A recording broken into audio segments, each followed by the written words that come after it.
అందరం బైబిల్ ఎత్తి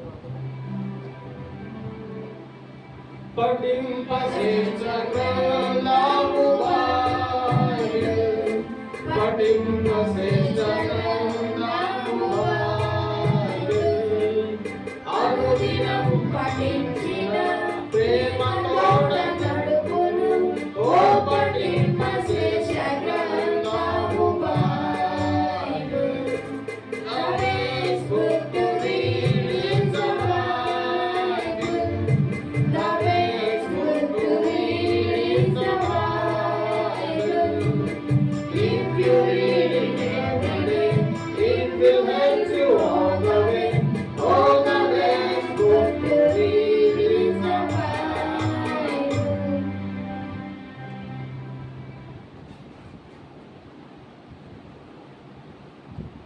ఈరోజు మొత్తం క్రైస్తవ లోకానికంతా ఎంతో సంతోషకరమైన రోజు. ఎందుకు? యేసు ప్రభు వారు ఈరోజు ఏం చేశాడు? రండి లూకా సువార్త 24వ అధ్యాయము 1వ వచనం నుంచి 10వ వచనం వరకు మార్చి చదువుకుందాం. లూకా సువార్త 24వ అధ్యాయము 1వ వచనం నుంచి 10వ వచనం వరకు. ఆదివారం తెల్లవారుచుండగా ఆ స్త్రీలు తాము సిద్ధపరిచిన సుగంధ ద్రవ్యములు తీసుకొని సమాధి వద్దకు వచ్చి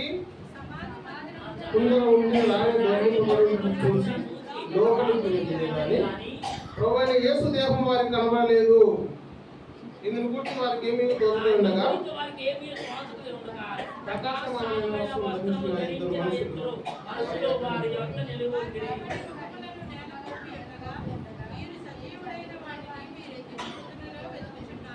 ఐదో వచ్చిన మళ్ళీ ఒకసారి అందరూ కలిసి చదవండి. వారు భయపడి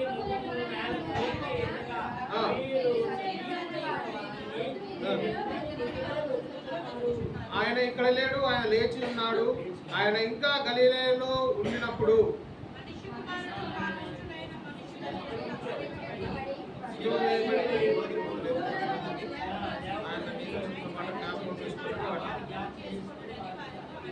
అప్పుడు వారు ఆయన మాటలు జ్ఞాపకం చేసుకునేది. 9వ వచనం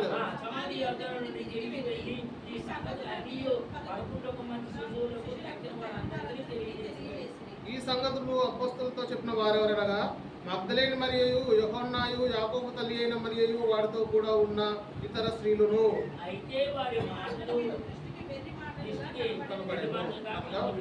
మాటలు నమ్మలేదు. చాలు చాలు. చిన్న ప్రార్థన చేసుకుని ప్రభు సహాయం తీసుకున్నాం.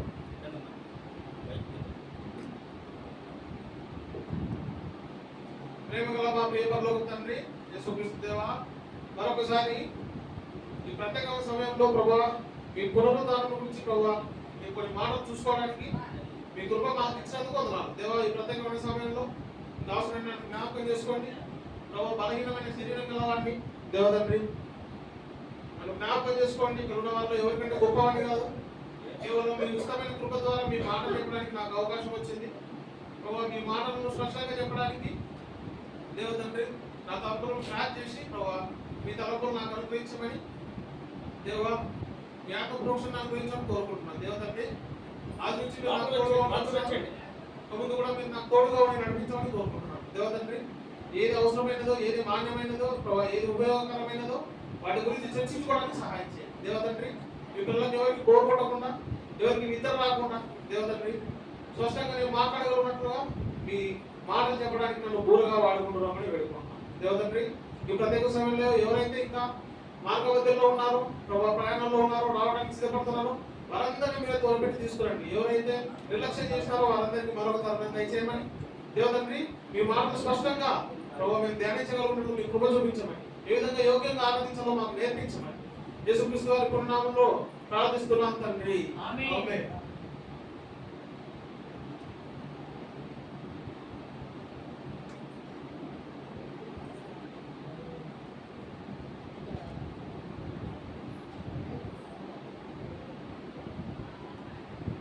యేసు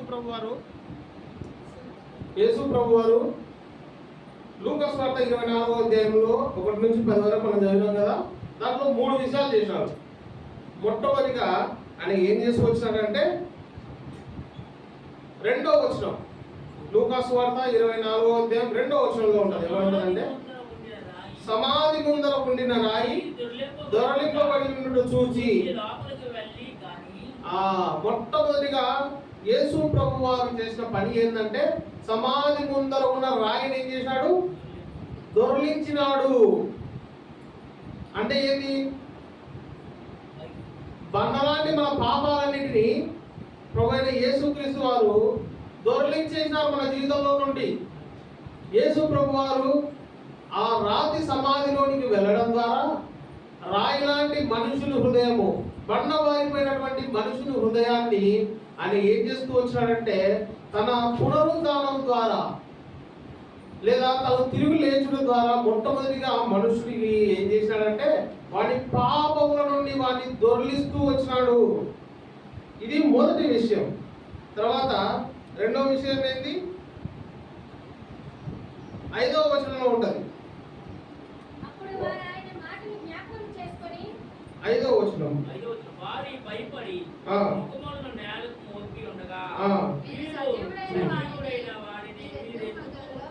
ఎదుగుతున్నారు. ఆయన ఇక్కడ లేడు, లేచి ఉన్నాడు. చాలు. రెండోదిగా యేసు ప్రభు వారు ఏం చేసినారయ్యా అంటే, మన జీవితంలోని పాపపు రాతిని మన నుంచి దొర్లించినాడు. రెండోదిగా ఏం చేసినాడు? లేచాడు. ఇదే ముఖ్యం కదా. ప్రభు అయిన యేసు క్రీస్తు వారు ఎక్కడి నుంచి బయటకు వచ్చాడు? ఎక్కడి నుంచి బయటకు వచ్చాడు? సమాధిలో నుండి బయటకు వచ్చాడు. నేను ఒక వ్యక్తి యేసు ప్రభు వారిని సమాధించిన చేసిన స్థలాన్ని నాకు చూపిస్తూ వచ్చినాడు. బ్రదర్, నేను పలానా చోటుకి వెళ్ళినా, ఇదిగో ఒకసారి వీడియో చూడండి అని ఆ సమాధి యొక్క వీడియో చూపించాడు. మొత్తము మనం ఏసీ రూమ్లో ఏ విధంగా అయితే గాలి బయటికి రాకుండా, లోపల నుంచి బయటికి వెళ్ళకుండా టైట్గా గ్లాసెస్ వేసి పెడతామో అంత పగడ్బందీ ఉంది ఆ గుహ. ఒక్కసారి రాత్రి మూసేస్తే దాంట్లో ఆక్సిజన్ కూడా ఉండదు. అంత పటిష్టమైనటువంటి గుహ. ఆ గుహలో అరిమతయి యోసేపు తన కోసం దాన్ని చేయించుకున్నాడట. ఆ కాలంలో ధనవంతులైన వారు ఇల్లు ఎట్లా కట్టించుకుంటారో, బండ్లు కొనుక్కొని ఎట్లయితే తిరుగుతారో, అదే విధంగా వాళ్ళ సమాధులు కూడా కొనుక్కొని పెట్టుకుంటారు. ఎందుకంటే రేపు పొద్దున్న నేను చనిపోతే వీళ్ళు ఎక్కడ బాధ పెడతారో ఏమో, నేను ఇంత ధనవంతుని, నాకంటూ ఒక ప్రత్యేకమైన స్థలాన్ని నేనే కొనుక్కొని పెట్టుకుంటే రేపు పొద్దున్న నేను చనిపోయినప్పుడు కూడా అబ్బా ఆయన సమాధి ఎంత పెద్ద ఉంది, ఎంత బాగుంది చూడని అంత పొగుడుతారు అని వాళ్ళ ఆశ. వాళ్ళు ఏం చేసిన వాళ్ళు అంటే, ఒక సమాధిని ముందే ఆయన తయారు చేసుకొని పెట్టుకున్నాడు. సమాధి అంటే ఎట్లుంటుంది? ఏసీ పెట్టించుకోరు కదా, ఎట్లుంటుంది? భయంకరంగానే ఉంటుంది. బయటికి కానీ లోపలికి పోదు, లోపలికి కానీ బయటికి రాదు. ఎందుకంటే ఒక శవాన్ని సమాధిలో పెట్టినప్పుడు ఒక వారం తర్వాత అది ఏమైపోతుంది? డీకంపోజ్ అయిపోతుంది. దాని తర్వాత ఏమవుతుంది? స్మెల్ వస్తుంది. ఇవన్నీ బయటికి రాకుండా ఉండాలని వాళ్ళు ఏం చేస్తారు? సమాధిని చాలా పగడ్బందీగా లోపల నుంచి బయటికి వాసన రాకుండా పెడతారు. అంతే కదా. సో యేసు ప్రభు వారిని కూడా సమాధిలో పెట్టినప్పుడు ఎటువంటి పరిస్థితుల్లో పెట్టినారంటే, ఆయనకు మొత్తం చుట్టూ నారబట్టలు చుట్టినారు. నారబట్టలు ఎందుకు చుట్టినారు? నారబట్టలు ఎందుకు చుట్టినారంటే, ఇశ్రాయేలు ప్రజలు ఎక్కడ దాసత్వం చేసినారు? ఐగుప్తులో చేసినారు. అవునా? ఐగుప్తు సాంప్రదాయం ఏంటి? ఎవరైనా చనిపోతే వాళ్లకు సెంటు మూసి, అంటే అద్దం మూసి, వాళ్లకు మొత్తం ఒక తెల్లటి క్లాత్ చుడతారు. చుట్టి అతన్ని సమాధిలో పెట్టేస్తారు. ఇది వాళ్ళ సాంప్రదాయం. మనం చాలా సందర్భాల్లో ఫోటోలో చూస్తుంటాము, సినిమాలు కూడా చూస్తుంటాం. ఏది? మమ్మీలు అని చెప్తా ఉంటారు. మమ్మీ విన్నారా? సో ఈ విధంగానే ఈ యేసు ప్రభు వారి విషయంలో ఈజిప్ట్ నుంచి తెచ్చుకున్న ఆ సాంప్రదాయాన్ని వీళ్ళు ఏం చేసినారంటే ఇక్కడ పాటించి యేసు ప్రభు వారిని ఒక తిట్టమైనటువంటి గుహలో ఆయన శవాన్ని పెడతారు, ఆయన దేహాన్ని పెడతారు. పెట్టిన తర్వాత దాని స్మెల్ బయటికి రాకుండా ఒక పెద్ద రాతిని అడుగు కదా, పెద్ద రాతిని అని ఉంటుంది. ఆయన కట్టుగా ఆ సమాధి కట్టుగా ఒక పెద్ద రాతిని పెట్టారు. పెట్టిన తర్వాత ఫస్ట్ యేసు ప్రభు వారు ఏం చేసుకొచ్చారంటే, వారి దృష్టిలో పెద్దది బలమైనదైన ఆ రాతిని ఆయన దొరికించాడు. రెండోదిగా ఆయన ఏం చేశాడంటే లేస్తూ వచ్చినాడు. ఆయన లేచిన తర్వాత శిష్యులకు ఏం కనపడింది తెలుసా? యోహాను సువార్త 20వ అధ్యాయము, యోహాను సువార్త 20వ అధ్యాయము 3వ వచనం. యోహాను సువార్త 20వ అధ్యాయం. కాబట్టి పేతురును ఆ శిష్యులను సమాధి దగ్గరికి వచ్చారు. పరిగెత్తుచున్నప్పుడు వచ్చి చాలక యేసు ప్రభు వారితో అనుకుందో వాళ్ళకి ఏం కనపడినాయి? నారబట్టలు కనపడినాయి. నారబట్టలు కనపడినాయి. అయితే ఒక వ్యక్తున్నాడు, ఆయన నేను దేవుణ్ణి నేను దేవుణ్ణి నేను దేవుణ్ణి అని చెప్పుకుంటూ వచ్చినాడు. అందరూ ఆయన పేరు బ్రెనహాం అని ఒక అబద్ధ క్రీస్తున్నాడు. ఆయన ఏం చెప్పుకున్నాడంటే, నేను యేసు ప్రభువును, నేను చనిపోయిన తర్వాత తిరిగి లేస్తాను, నేనున్నాను, రెండోసారి వచ్చిన యేసు ప్రభువు నేనే, యేసు ప్రభు రెండో రాకడ నా వల్లనే వచ్చిందని నోటికి వచ్చిన అబద్ధాలని చెప్పినాడు. చెప్పిన తర్వాత అనుకోకుండా ఆయన కారులో పోతుంటే యాక్సిడెంట్ అయి చనిపోయినాడు. చనిపోతే ఆ మందిరంలో ఉండే విశ్వాసులు శిష్యులు ఆయన దగ్గర పనిచేసే అసిస్టెంట్ పాస్టర్లు ఏం చేశారంటే, అమెరికాలో ఆయనను తీసుకొచ్చి వాళ్ళ మందిరంలో పెట్టుకున్నారు. పెట్టుకున్న తర్వాత వాళ్ళకి ఐడియా వచ్చింది, ఏంటి యేసు ప్రభు వారు ఏ విధంగా సమాధి చేయమన్నాడో, నారబట్టలతో చుట్టబడినాడు కదా, మా పాస్టర్ కూడా మేము ఇట్లా చుంటే 3 రోజుల తర్వాత ఆయన అన్ని విడిపించుకొని లేస్తాడనే ఉద్దేశంతో ఆయన మొత్తం నారబట్టలతో చుట్టి అత్తరు చూసి ఆయన నడి మందిరంలో పెట్టుకొని కూర్చున్నారంట. 3 రోజులు రోజు పొద్దున సాయంత్రము డ్యూటీలు వేసుకొని మరి వచ్చి పాటలు పాడుకుంటూ చప్పట్లు కొట్టుకుంటూ వాయిద్యాలు వాయించుకుంటూ లెయ్యి లెయ్యి లెయ్యి లెయ్యి పాటలు పాడుతున్నారంట. 3 రోజులు అయిపోయింది.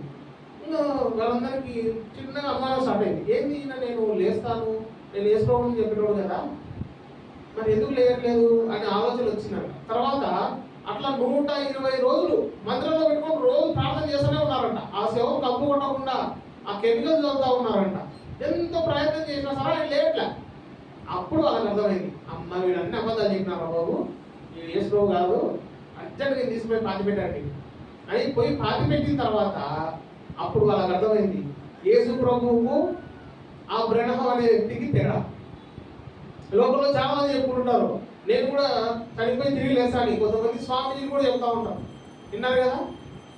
మనందరికి తెలిసిన ఒక వ్యక్తి ఉన్నాడు, మా ఊరు సైడే, ఆయన బాబా. ఆయన ఏం చెప్పుకున్నాడంటే, నేను ఈరోజు చనిపోతున్నా కదా, నేను ఆత్మస్వరూపంతో తిరిగి లేస్తా అని చెప్పినాడు. చెప్పిన తర్వాత అవునా తిరిగి లేస్తాడు, మా బాబా లేస్తాడని వాళ్ళంతా ఎంత ఆశతో ఆయన చనిపోయిన తర్వాత ఆయన సమాధి కట్టించి సమాధిగానే చూసుకుంటూ కూర్చున్నారంట. 38 రోజులు చూసినారంట. ఆయన లేవట్లేదు, ఆ సమాధి ఏం కదలిక రావట్లేదు. రాకపోతే వాళ్ళందరికీ అర్థమైపోయింది, ఇదంతా అబద్ధమే. కానీ ఇక్కడ ఒక దేవుడు ఉన్నాడు, ఈయన నిజమైన దేవుడు అనే దానికి ప్రూఫ్ ఏంటయ్యా అంటే, అక్కడికి వెళ్తే 5 మంది మనుషులు తోస్తే కానీ పక్కకు పోయినటువంటి ఆ పెద్ద రాయిని దేవుడు అట్లా ఒక సెకండ్ అట్లా తీసి అట్లా పక్కన పెట్టేసినాడు. రెండవదిగా ఆయన లేచి తనకున్నటువంటి ప్రేత వస్త్రాలు, అంటే మన జీవితంలో మనం చేసినటువంటి పాపపు డాగులన్నిటినీ ఆయన ఏం చేసుకొచ్చినాడంటే వదిలించేసినాడు. మన మురికి మొత్తం వదలగొట్టేసినాడు. అందుకే ఆయన ఏం చేసినాడంటే ఆ ప్రేత వస్త్రాలన్నిటినీ వదిలించేసి అక్కడ పడేసి ఆయన వెళ్ళిపోతూ వచ్చినాడు. అయితే ఈ సందర్భంలో మనం చూసినట్లయితే యేసు ప్రభు వారు ఏం చేస్తూ వచ్చినారంటే, ఆయన మొదటిసారి లేచినప్పుడు నీ జీవితంలో నా జీవితంలో ఉన్నటువంటి మరణ భయాన్ని తీసేస్తూ వచ్చినాడు. నీ జీవితంలో నా జీవితంలో ఉన్న పాపపు భీతిని తీసేసినాడు. మూడోదిగా ఆయన ఏం చేసినాడంటే, నీకు నాకు ఉన్నటువంటి పాప మలినాన్ని శుద్ధి చేస్తూ వచ్చినాడు. ఈ విధంగా లూకా సువార్త 24వ అధ్యాయం 1 నుంచి 10 వరకు రాయబడింది. అయితే ఆయన లేచిన తర్వాత మన కోసం చేసినటువంటి ఒక 4 విషయాలని మనం క్లుప్తంగా చూసుకొని ఊహించుకుందాం. మొట్టమొదటిగా ఆయన లేచాడు కదా, లేచిన తర్వాత ఆయన తక్షణంగా అర్థమైపోయింది. అంటే రోమీయులకు రాసిన పత్రిక 8వ అధ్యాయము, రోమీయులకు రాసిన పత్రిక 8వ అధ్యాయము 34వ వచనం.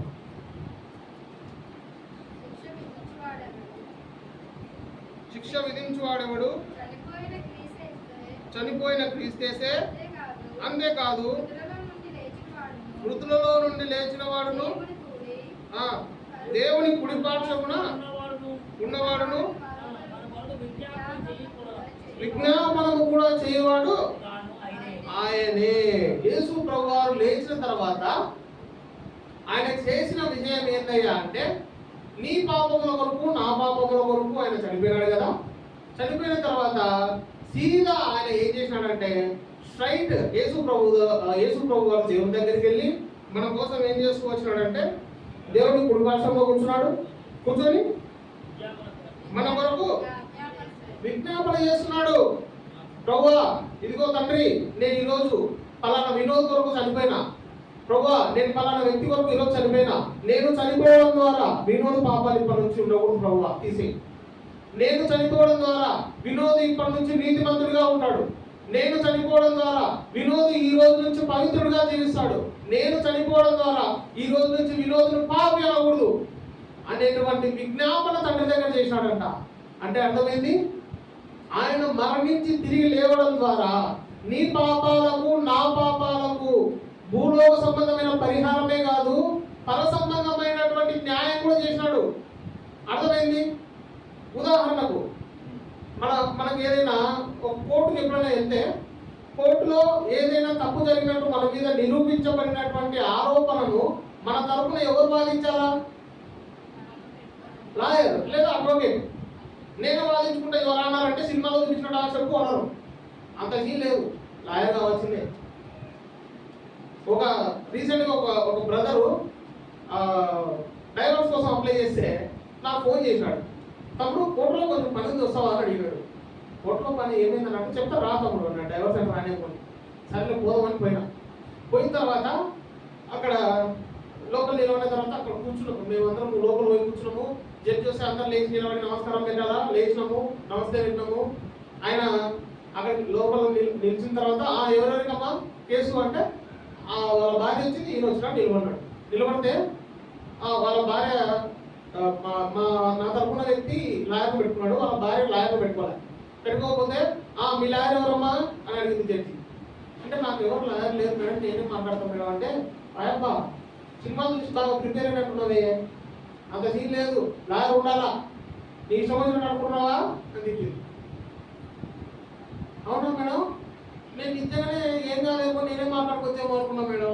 బాగా అనుకున్నావులే, తెలివి ఉండాలి కొంచెమన్నా, రేపు లాయర్ తీసుకుంటాండి, పోండి రేపు పోస్ట్పోన్ చేస్తున్నా అని చెప్పి రాసి పంపించింది. యేసు ప్రభు వారు కూడా ఇప్పుడు ఏం చేసినాడంటే, యెహోవా దేవుని దగ్గర నువ్వు చేసిన పాపాలు, నేను చేసిన పాపాలు, వాటన్నిటికీ ఆయన పరిహారం చేసేసినాడు కదా. ఇప్పుడు నేను చేసేసిన అనే విషయాన్ని ఆయనకి ఎవరు చెప్పాలా? ఆయనే చెప్పాలా. ఇప్పుడు ఆయనే మనకి ఎవరు? మధ్యవర్తి. మన మధ్యవర్తి ఎవరు?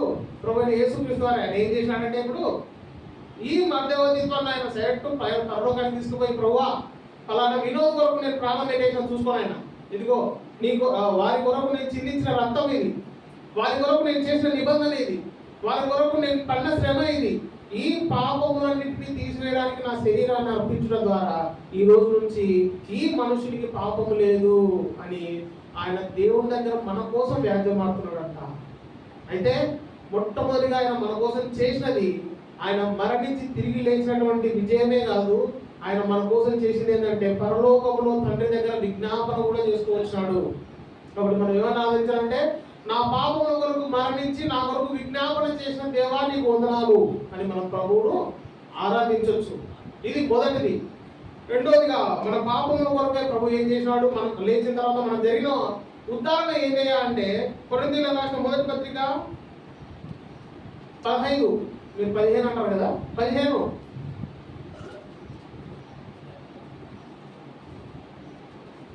20 నుంచి 23 వరకు.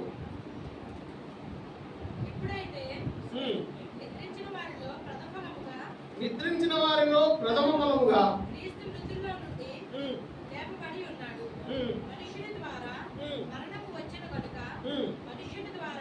మనుషుల ద్వారానే మృతుల పునరుద్ధానం కలిగిన చాలు. అయితే ఒకసారి ఆలోచన చేసుకోండి, మనుషులకి పాపం ఎక్కడి నుంచి వచ్చింది? అందరికి తెలిసిన యూనివర్సల్ ట్రూత్. ఎన్నిసార్లు చెప్తారన్న ఆదాం ఆదాం ఆదాం అంటే ఉంది చెప్పదు.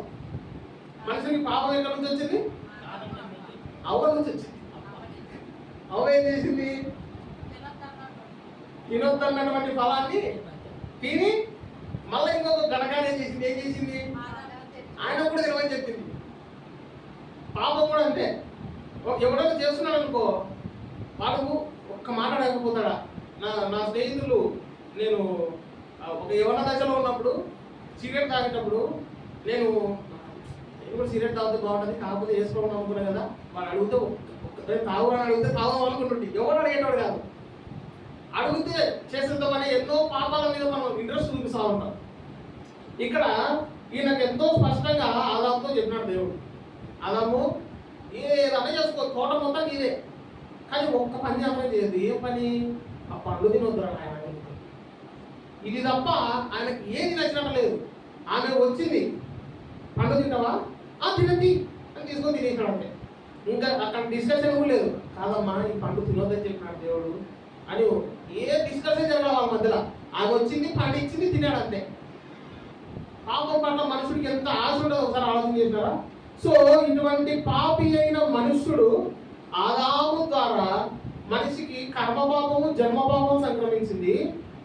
ఆ పాపాన్ని పోగొట్టడానికి ప్రభువైన యేసుక్రీస్తు వారు మనుష్య రూపంలో ఎక్కడికి వచ్చినాడు? భూమి మీదకి వచ్చినాడు. సో ఒక మనుషుడి ద్వారా పాపం ఎలాగో సంక్రమించను, అదే విధంగా మనుషులుగా పుట్టిన యేసు ప్రభు ద్వారా ఏం జరిగిందంటే పాపానికి పరిహారం జరిగింది. నెక్స్ట్ వచ్చింది చదవండి. ఇప్పుడు ఆదాము దగ్గర నుంచి ఆదామునందు ఎలాగ మృతి పొందుచున్నారో అలాగుననే క్రీస్తునందు అందరూ బ్రతికింపబడుదురు. ఆదాము చేసిన తప్పు, హవ్వ చేసిన తప్పు వల్ల అందరికి ఏమొచ్చిందంటే పాపం వచ్చింది. ఒక మాటలు చెప్పాలంటే ఇప్పుడు ఈ పాపాలన్నీ పోగొట్టడానికి ఎవరు వచ్చినారయ్యా అంటే యేసు ప్రభు వారు భూమి మీదకి వచ్చినారంట. ఇంకొక సిమిలర్ విషయం, నేను రాత్రి ప్రిపేర్ అవుతుంటే ఒక విషయం గమనించాను నేను. ఆది కాండము 3వ అధ్యాయం 24వ వచనం చదవండి.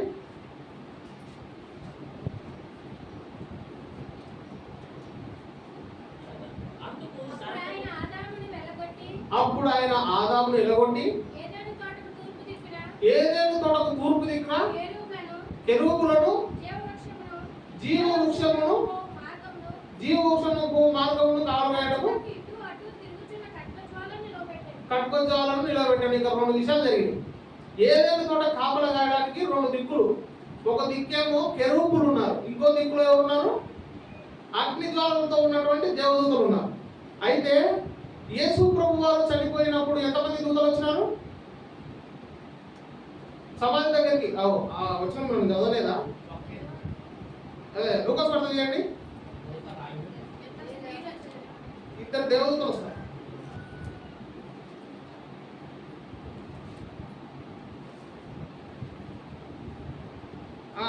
నాలుగో వచ్చిన 24:4 ఇందును గూర్చి తోచకుండగా ప్రకాశమైన వస్త్రమును ధరించిన 2 మనుషులు వారి యొద్ద నిలువబడి.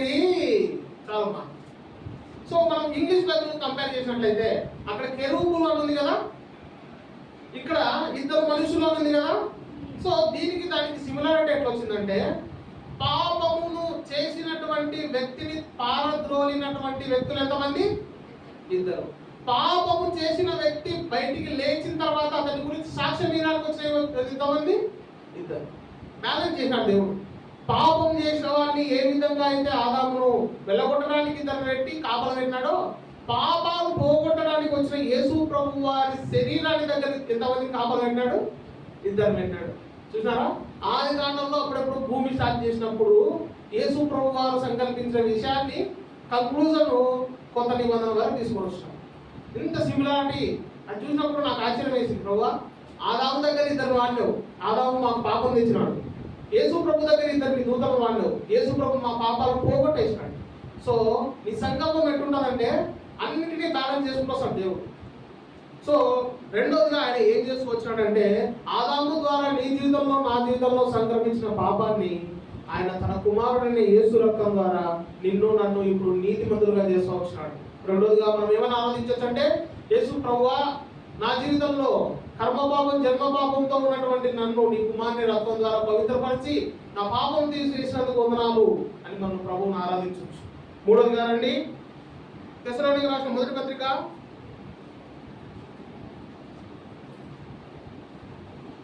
4వ అధ్యాయము 16వ వచనం. తెస్సలోనికీయులకు రాసిన మొదటి పత్రిక 4వ అధ్యాయం 16వ వచనం. ఆర్భాటముతోను ప్రధాన దూత శబ్దముతోను దేవుని బూరతోను పరలోకం నుండి ప్రభువు దిగివచ్చును.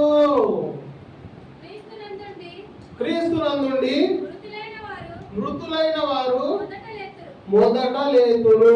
చాలక యేసు ప్రభు వారు చనిపోయినారు, తిరిగి లేచినారు. లేచిన తర్వాత మనుషులకు జరిగిన ఒక గొప్ప ఉద్ధరణ ఏంటి? ఆయన మనల్ని ఏం చేయబోతున్నాడు అంటే, ఎవరైతే యేసు ప్రభువును నమ్ముకొని చనిపోతారో, యేసు ప్రభువును విశ్వసించి ఎవరైతే తన శరీరాన్ని వదిలిపెడతారో వారందరికీ ఒక గొప్ప నిరీక్షణ ఏమి ఇచ్చినాడంటే తన పరలోక రాజ్యాన్ని ఇచ్చినాడు. తనతో పాటుగా నీవు నేను కూడా పరలోకానికి వారసులమైనము. ఎందుకు వారసులమైనము? సాధారణంగా మనం బైబిల్లో చూసిన విషయం ఏంటి? పాపం వల్ల వచ్చే జీతము మరణించిన వారు పాపంతో ఉన్నందుకు వాళ్ళు ఎక్కడికి వెళ్తారు? నరకానికి. సింపుల్. అయితే యేసు ప్రభు వారు మన పాపముల కొరకు మరణించడం ద్వారా ఆయన మన పాపం ఏం చేసేసాడంటే తీసేశాడు. తీసివేయడం ద్వారా ఇప్పుడు పాపం లేని వ్యక్తి మరణిస్తే ఎక్కడికి వెళ్తాడు? పరలోకం. సింపుల్. ఎంత ఈజీ కదా.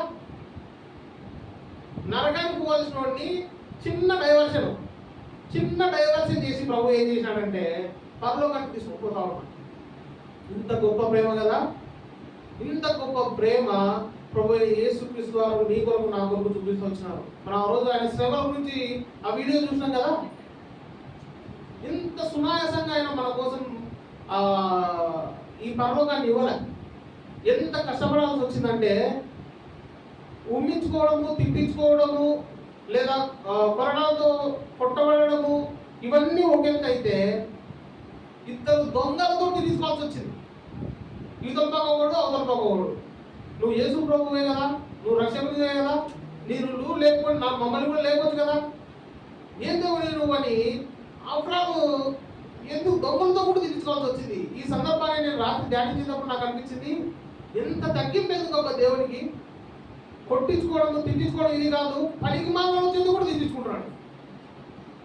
ఒకసారి ఆలోచన చేయండి. ఒక మంచిగా నీతిగా బతికే వ్యక్తి దగ్గరకు వచ్చి ఒక తాగుబోతులు వచ్చి జాగ్రత్త బతుకురా అంటే ఎట్లుంటది? నీ బతికే సరిగ్గా లేదు, తాగుబోతాడా, తిరిగిపోతాడా, నువ్వేంద్ర నాకు చెప్పేదంటావు. అవునా? అయితే యేసుప్రభు వారికి ఎట్లా సహించినాడో ఏమో. ఆ వచనాన్ని చదువుతున్నప్పుడు నాకు గూస్ బంప్స్ వచ్చినాయి. ప్రభువా, వీళ్ళందరూ తింటే ఓకే, సరిపోయింది. దొంగలు కూడా తింటారు. అయినా సరే నీ పాపాలు నా పాపాలు తీసేయాలనే ఒకే ఒక సంకల్పం. ఆయన ఏం చేశాడంటే ఎవరిని పట్టించుకోవాలి, ఎవరు ఏం విమర్శించినా పట్టించుకోవాలి, ఎవరు ఏ మాటన్నా పట్టించుకోవాలి. ఆయన ఒకటే గురి కలిగి ఉన్నాడు, ఏంటంటే నీ పాపములు నా పాపములన్నింటినీ తీసివేసి నిన్ను నన్ను నీతిగా తీర్చాలనే ఉద్దేశంతో ఆయన ఏం చేస్తూ వచ్చినాడంటే దొంగలతో మాటలు అన్నాడు. ఎందుకు? పనికిరానులతో మాటలు అన్నాడు. వ్యర్థమైనటువంటి జీవితం గడిపినలతో కూడా మాటలు అన్నాడు. అయితే ఈ ప్రభువు వారు ఇంత గొప్ప త్యాగం ఎందుకు చేసినాడు అంటే నిన్ను నన్ను ఉద్ధరించడానికి. నీ జీవితాన్ని నా జీవితాన్ని ఆయన నరకం నుంచి బయటికి తీసివేసి నిన్ను నన్ను పరలోక రాజ్య వారసులుగా చేయడానికి. కాబట్టి ప్రియుడా, యేసు ప్రభు వారు లేచారు. లేచి నీ కొరకు నా కొరకు చేసిన సమస్తము మనం ఇప్పుడు జ్ఞాపకం చేసుకున్నాం. సో మొట్టమొదటిగా ఆయన ఇప్పుడు లేచి ఏం చేస్తున్నాడంటే నీ తరపున నా తరపున తండ్రి సన్నిధిలో మన పాపాల కొరకు వ్యాజ్యం ఆడుతున్నాడు. రెండోదిగా ఆయన ఏం చేస్తూ వచ్చినాడంటే ఆదాము ద్వారా సంక్రమించినటువంటి పాపాన్ని తను మరణించి తిరిగి లేవడం ద్వారా మన జీవితంలో నుంచి తీసేసినాడు. మూడోదిగా ఆయన ఏం చేసినాడంటే క్రీస్తు యేసునందు మనమందరినీ సజీవులుగా చేస్తూ వచ్చినాడు. ఈరోజు మనం మరణం గురించి భయపడాల్సిన అవసరం లే, మరణం గురించి మనం చింతించాల్సిన అవసరం లే. అయితే నేను తిరుపతి నుంచి ట్రావెల్ చేస్తున్నాను. తిరుపతి నుంచి ట్రావెల్ చేస్తూ ఉంటే మేమందరం వెళ్తూ ఉన్నాము. తిరుపతి ఘాట్ రోడ్ తెలుసా మీకు? ఎప్పుడైనా గూగుల్ మ్యాప్లో చూడండి. పెద్ద ఘాట్ రోడ్ మొత్తం అడవే. ఎక్కడైనా బస్సు ఆగిపోతే నరమాతృడు ఉన్నాడు. నేను ఎక్కువ నైట్ జర్నీలో చేస్తున్నాను, ఎందుకంటే నా టైమింగ్ బట్టి అట్లే జరుగుతుంది. సో నేను పడుకున్నా, స్లీపర్ పడుకోవాలనుకుంటాను కదా, స్లీపర్ పడుకుంటే ఇట్లా ఊగుతుంది బస్సు. పడుకున్నా, ఏంటబ్బా ఇది ఉత్తరానికి ఇట్లా కట్టు కొడుతున్నాడు వీడు అని నాకు డౌట్ వచ్చింది. నాకే కాదు, అందరికి డౌట్ వచ్చింది. నేను ముందు సీట్ దగ్గరే, ఇట్లా డోర్ పక్కనే సీట్ ఉంటుంది కదా, అక్కడే పడుకుంటే తక్కువ దుంకి డోర్ చేసుకొని చూస్తే డ్రైవరు ఇట్లా పట్టుకొని ఇట్టు ఊదుతున్నాడు. ఊగుతుంటే ఒరే రవీంద్రుడా గట్టి వదుకుంటే, ఓరే నాయన నిన్ను నమ్ముకొని 60 మంది బస్సులో పడుకున్నారా, నువ్వు నిద్రపోతున్నావు, బసాపినాడు. 60 మంది వచ్చి వస్తా వచ్చి తిరుగుతావు. నువ్వు మమ్మల్ని నమ్మేటోనే కదరా, దుర్మార్గుడా, దుష్టుడా, ఎక్కడి నుంచి చదివినావరా? నేను ఇంకా దుర్మార్గుడు అంటున్నా, మిగతా వాళ్ళు అమ్మనా పోతుంది తిరుగుతున్నారు వచ్చి. మమ్మల్ని సంపాదించే డ్యూటీకి ఎక్కినట్టున్నావు కదరా నువ్వు. నీ శాత కాకపోతే ఇంట్లో అనుకోవచ్చు కదరా నువ్వు. ఏం మంచిగా నువ్వు అని తిరుగుతామంటే ఆయన ఎక్కడ నాకు తెలుసా, గూడూరు అని ఒక ఊరు వస్తుంది. తిరుపతి ఘాట్ రోడ్ నుంచి కొంచెం ముందరకు వస్తే గూడూరు అని వస్తుంది. గూడూరు ఊరు బయట నూతనపల్లి అనుకుంటా ఊరి పేరు. ఆ ఊరు బయట ఒక చర్చి ఉండే, కరెక్ట్ చర్చి దగ్గర ఆగినాడు. చర్చి దగ్గర నేను వాళ్ళతో మాట్లాడిన తర్వాత అందరం మైండ్ హీట్ ఎక్కిపోయి అందరం కిందికి దిగినాం. దిగి మేము అంత మందిరం వైపు చూసినాం. ఒక వాక్యం కనపడుతుంది, చీకటి కదా, ఆ లైట్ కూడా ఇలా కొంచెం దగ్గర పోయి చూద్దాం, దేవుడు ఏమైనా మాట్లాడుతుండేమో. దేవుడు అన్నారు అక్కడ పోయి చూస్తే ఆ వచ్చిన ఎవరు తెలుసా, ఇదిగో నేనే మిమ్మల్ని ఉద్ధరించి వాడను అన్నారు. ఆ మాట చూసిన తర్వాత అవును ప్రభా, అసలు ఎంత గొప్ప ఆశ్చర్యకరమైన విషయం అంటే, వాడు చెప్తున్నాడు, సార్ నిన్న పెళ్లి పోయింది, మొన్న అక్కడ పని ఉండే ఇక్కడ పని ఉండే, 3 రోజుల నుంచి నిద్ర లేదు. అంటే 3 రోజుల నుంచి నిద్ర రాకుండా ఎందుకు వచ్చినవరా అంటే, డ్యూటీ చేస్తున్నాయి కదా సార్, డబ్బులు వచ్చేది. ఎవరైనా ఆయన మీకు కావాలంటే తలా 100 రూపాయలు ఇస్తాం, ఇంటికి వెళ్ళిపోరా. 60 మంది తలా వందిస్తే ఎంత 6,000 అవుతుంది. నీకు డ్యూటీ చేస్తే నీకు 2,000 వస్తుంది. 4,000 ఎక్కువ నువ్వు వెళ్ళిపో, వేరే వాడిని పంపించండి, వేరే వాడిని పంపించి వెళ్ళిపోయాను. దేవుడు ఏం చేస్తాడంటే, ఆయన తిరిగి లేవడం ద్వారా ఏం జరిగిందంటే, నీ జీవితంలో నా జీవితంలో మరణాన్ని ఆయన హోల్డ్ చేసినాడు. ఎంత గొప్పగా హోల్డ్ చేసినాడంటే, నన్ను ఆయన కాపాడుకోవడానికి ఎంతో జాగ్రత్తగా మనల్ని పర్యవేక్షిస్తుంటాడు. ఇటువంటి గొప్ప నిరీక్షణ ఆయన మరణం ద్వారా మనందరికి లభించింది. కాబట్టి ఇందాక మనం బైబిల్లో చూసుకున్న విధంగా మన కొరకు లేచినటువంటి ప్రభువు మన కొరకు ఏమేం చేసినాడో అవన్నీ మనం ఇందాక విన్నాం కదా. వాటన్నిటిని తలంచుకొని మనస్ఫూర్తిగా ప్రభువును ఆరాధించి ఆయన స్తుతించాలి. దేవుడి మాటలు దీవించుగాక.